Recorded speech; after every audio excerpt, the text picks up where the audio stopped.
News చూస్తున్నా. కేరళ చరిత్రలో చెరగని ముద్ర వేసిన మాజీ సీఎం ఉమెన్ చాందీకి రాహుల్ గాంధీ నివాళులర్పించారు. ఉమెన్ చాందీ వర్ధంతి సందర్భంగా రాహుల్ గాంధీ ట్వీట్ చేశారు. ఉమెన్ చాందీ జీవితం కేరళ ప్రజలకు అంకితం చేశారని తెలిపారు. ప్రజా నాయకుడిగా, మంత్రిగా, ముఖ్యమంత్రిగా ఉమెన్ చాందీ ప్రజలకు అనేక సేవలు అందించారని చెప్పారు రాహుల్ గాంధీ.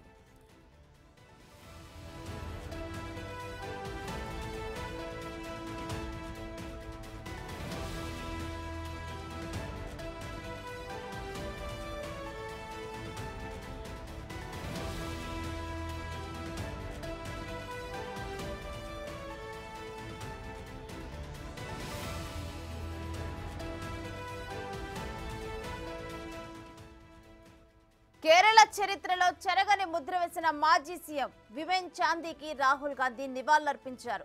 ఉమెన్ చాందీ వర్ధంతి సందర్భంగా రాహుల్ గాంధీ ట్వీట్ చేశారు. ఉమెన్ చాందీ జీవితం కేరళ ప్రజలకు అంకితం చేశారని తెలిపారు. ప్రజా నాయకుడిగా, మంత్రిగా, ముఖ్యమంత్రిగా ఉమెన్ చాందీ ప్రజలకు అనేక సేవలు అందించారని చెప్పారు రాహుల్ గాంధీ.